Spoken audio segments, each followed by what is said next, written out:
आप सभी को राधा वल्लभ श्री हरिवंश जय जय श्री राधे।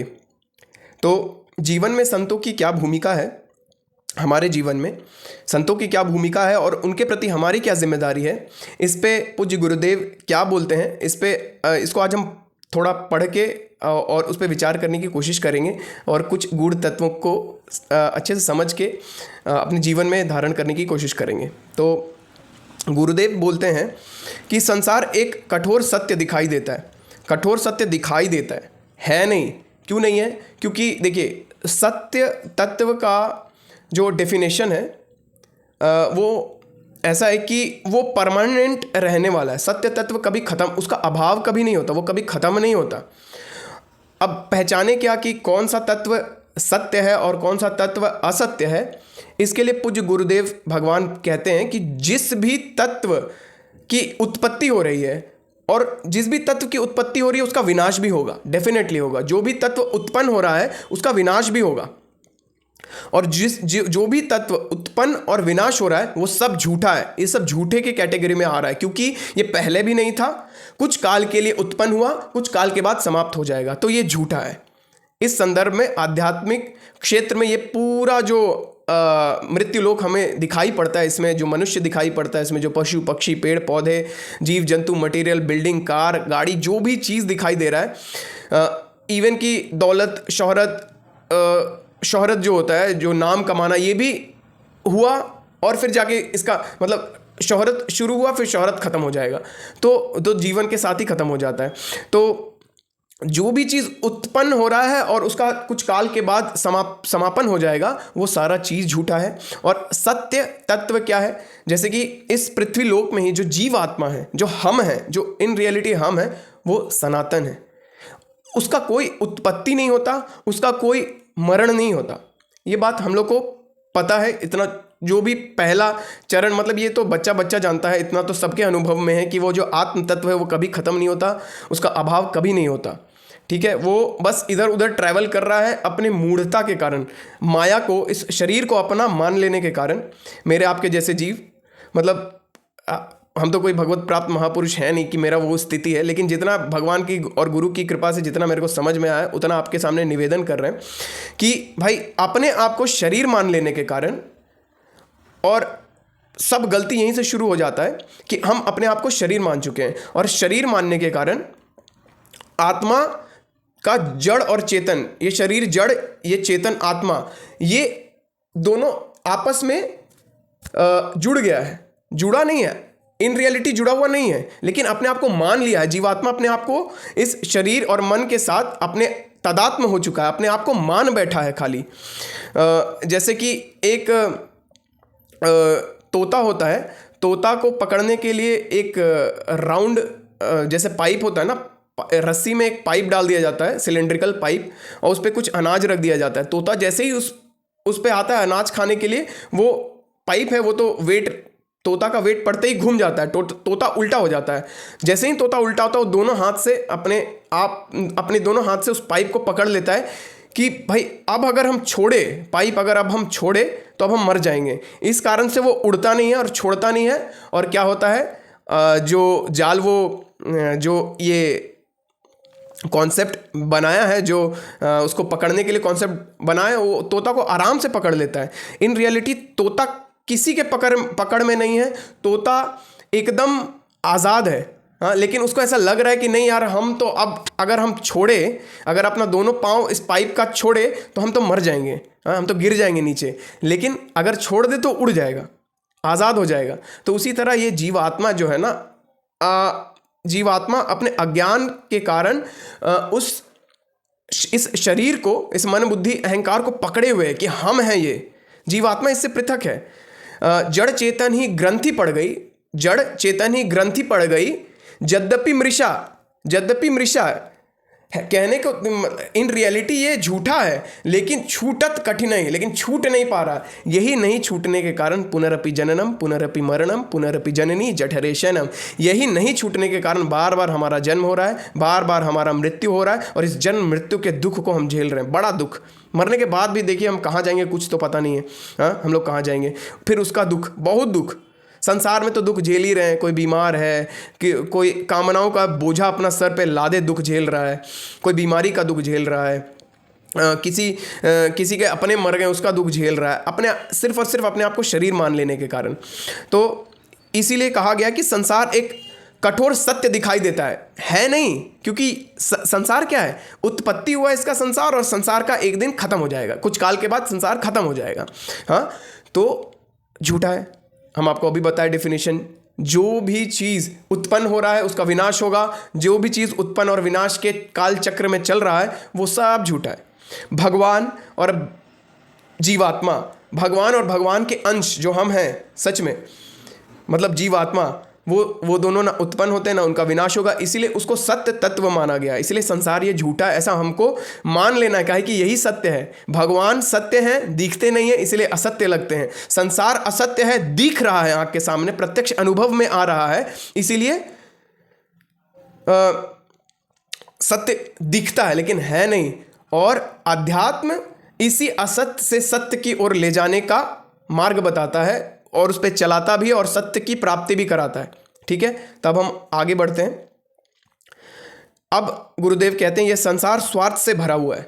हाँ भाई, स्वार्थ से भरा हुआ है, सब अपना स्वार्थ चाहता है, सब अपना सुख चाहता है। कोई बाप बोले कि यार हम तो अपना बेटा को सुखी देखना चाहते हैं, इसमें मेरा कोई स्वार्थ नहीं। नहीं नहीं भाई, है बेटा का सुखी देख के आपका हृदय को सुख मिलेगा, है ना, सुखी आप होइएगा। आप दूसरा का बेटा, इतनी ही अगर आपको सुख मिलता है तो आप किसी दूसरे के बेटा के लिए करिए, अपना बेटा के लिए जितना अपना बेटा के लिए करते उतना ही पड़ोसी का बेटा के लिए करिए, नहीं मिलेगा उतना सुख।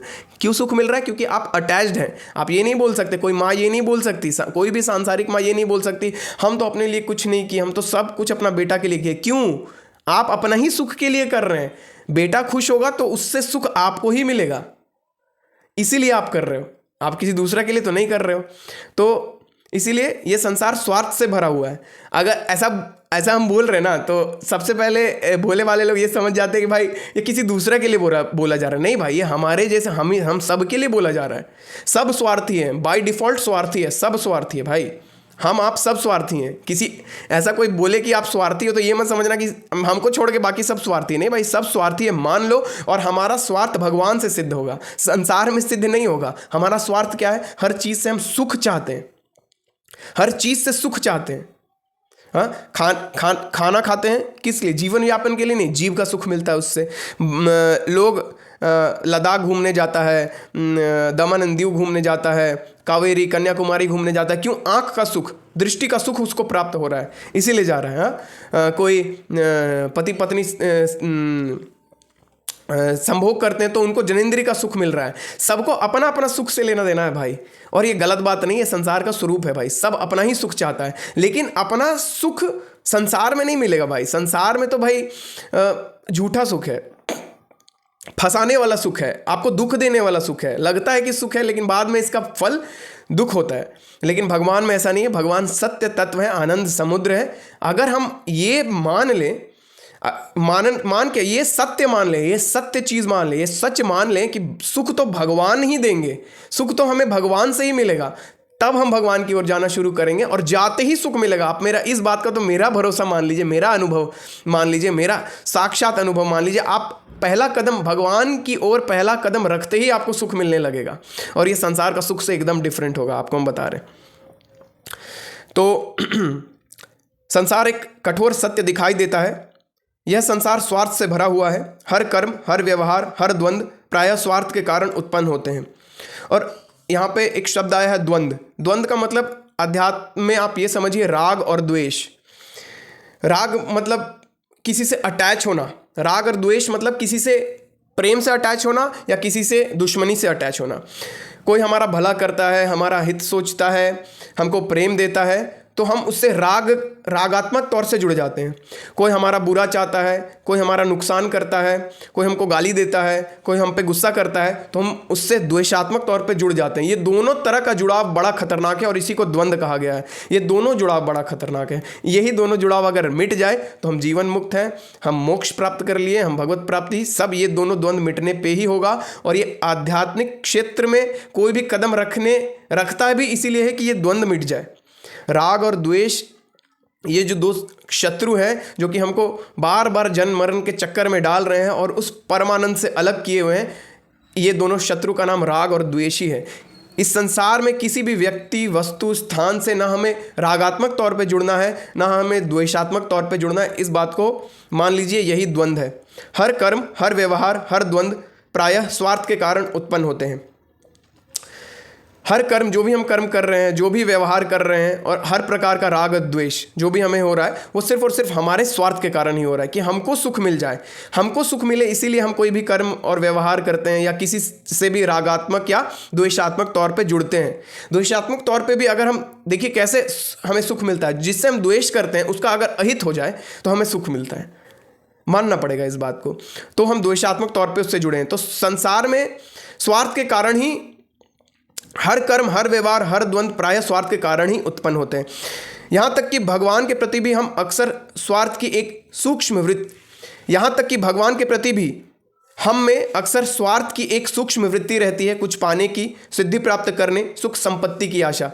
मेन इसी लाइन पे आज एक्सप्लेन करके इस वीडियो को ख़त्म करेंगे कि देखिए यार, भगवान के पास भी हम लोग जाते हैं तो इसी कामना को लेके जाते हैं कि भाई भगवान हमको संसार दे देंगे, संसार का कुछ धन मिल जाएगा, हमारा काम बन जाएगा, सांसारिक काम ही बन जाएगा, हमारा घर बन जाएगा, हमारे को नौकरी लग जाएगा, हमारे को 12 में अच्छा मार्क्स आ जाएगा। अरे भाई आप खुद समझो। आप देखिए, एक चीज़ आपके दिमाग में आज हम डाल के जाना चाहते हैं कि देखिए, जो भारत भूमि है और भारत भूमि में हम जन्मे हैं, ये विदेश में जन्मना और भारत में जन्मने में क्या अंतर है भाई।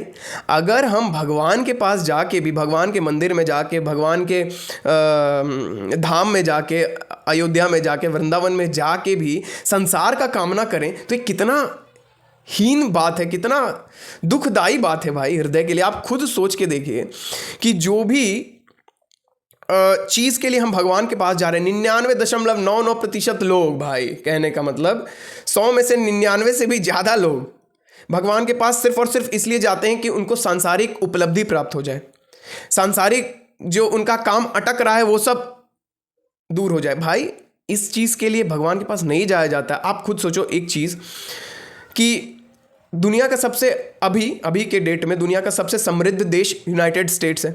अब यूनाइटेड स्टेट्स में भारत से ज़्यादा आर्थिक डेवलपमेंट है। आर्थिक तौर पे जो भी डेवलपमेंट देखने को मिलता है, बड़ा बड़ा बिल्डिंग, बड़ा बड़ा घर, बड़ा बड़ा गाड़ी, बड़ा बड़ा भोग, ये है सब। इस सब मतलब भारत में जितना भोगों के पीछे नहीं भाग रहे हैं लोग, यूएस में उसका 10 गुना, उसका 10 गुना, 20 गुना भाग रहे हैं इस चीज़ के पीछे। पर वहाँ पे कोई रामकृष्ण तो नहीं भज रहा है। लेकिन मटेरियलिस्टिक तौर पे अगर देखा जाए, मटेरियलिस्टिक व्यू से देखा जाए, तो वो हमसे कहीं ज़्यादा है।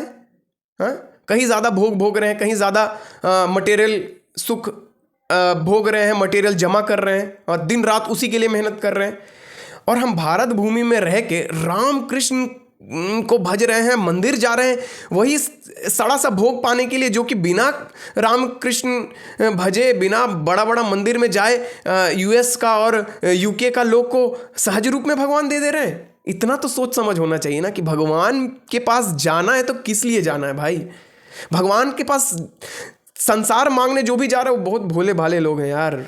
मतलब समझो कि क्या इतना पाखंड फैला हुआ है ऊपर से, और इन सब चीज़ के लिए कि इस मंदिर में चले जाओ, इस देवी जी को, अरे यार मतलब क्या नाटक फैला के रखा भाई। मुंडी घुमा घुमा के पैसा ऐंठ रहा है भाई आप लोग से। आए इस पे देवी जी आ जाती हैं, इस पे हनुमान जी आ जाते हैं, इस पे, अरे भाई सब नाटक है, प्योर घोर नाटक है भाई। और इसी हम चाहते हैं कि इंस्टेंटली हमको कोई इलाज मिल जाए। हाँ, और सच्चे संत मिलना बड़ा दुर्लभ है, अति दुर्लभ है। हाँ, तो बस शॉर्टकट में दौलत शोहरत कैसे मिल जाए, कौन सा देवी जी का पूजा कर ले, कौन सा कहाँ जाके बलि काट काट के चढ़ा दें, कितना खस्सी चढ़ा दें, कितना मुर्गा चढ़ा दें, आदमी को काट के काहे नहीं चढ़ा दें, अपना बेटा को काट के काहे नहीं चढ़ा दें, लेकिन हमको सांसारिक उपलब्धि मिल जाए किसी भी तरह, मेरा जो शरीर में जो व्याधि आदि है, जो बीमारी है वो दूर हो जाए। ये सब सिर्फ और सिर्फ अज्ञान के कारण ही हो रहा है, बेवकूफियत के कारण, मूर्खता के कारण ही हो रहा है। ऐसा नहीं करना चाहिए भाई। इस चीज के लिए नहीं जाना है भगवान के पास। भगवान के पास जीवन मुक्ति के लिए जाना है, भगवत प्राप्ति के लिए जाना है, आत्मिक शांति के लिए जाना है। हाँ, इन सब चीज़ के लिए नहीं जाना है, संसार मांगने नहीं जाना है भगवान के पास। और देखिए भाई कितना मतलब घोर घोर पाखंड फैला है इसके नाम पे, आपसे कितना झूठ झूठ बोल के सब कोई धन लपेट लेता है यार। खासकर तो मतलब ये गांव शहर में देखा जाता है आजकल, तो ये लोग ऑनलाइन का जरिया ले लिए हैं। देखिए आप लोग इस सब से बचिए, आगे का चीज़ तो खैर इतना मेरे को मतलब समझिए कि इस वीडियो का यही सार है कि भाई पाखंड से आप लोग बचिए। ये जो यूट्यूब पे जो अपना ऐड बेच के ये सब आप लोग को एस्ट्रोलॉजी बता देता है, अपना प्रोडक्ट बेचने के लिए कि ये बेच लो, ये ब्रेसलेट खरीद लो, ये सब भाई ये सब बकवास है, कुछ नहीं होने वाला है भाई। प्रारब्ध अनुसार जितना सुख और दुख आपके जीवन में लिख दिए हैं, रे विधना टारे ना ही टरे। जब भगवान राम को, कृष्ण को, भगवान के हर एक अवतार को सुख दुख, इस धरती पे जो आएगा वो सुख दुख भोगेगा भाई। क्यों माथा पेची में पड़े हो भाई? आपको सुख और दुख दोनों के परे जो आत्म आनंद है ना, उसमें भगवान सराबोर कर देंगे, उसका मजा आपको देंगे, उसका मजा देते हैं संत। इसीलिए संत हमारे जीवन में जरूरी हैं। सही सही बताएगा कौन यार उस चीज।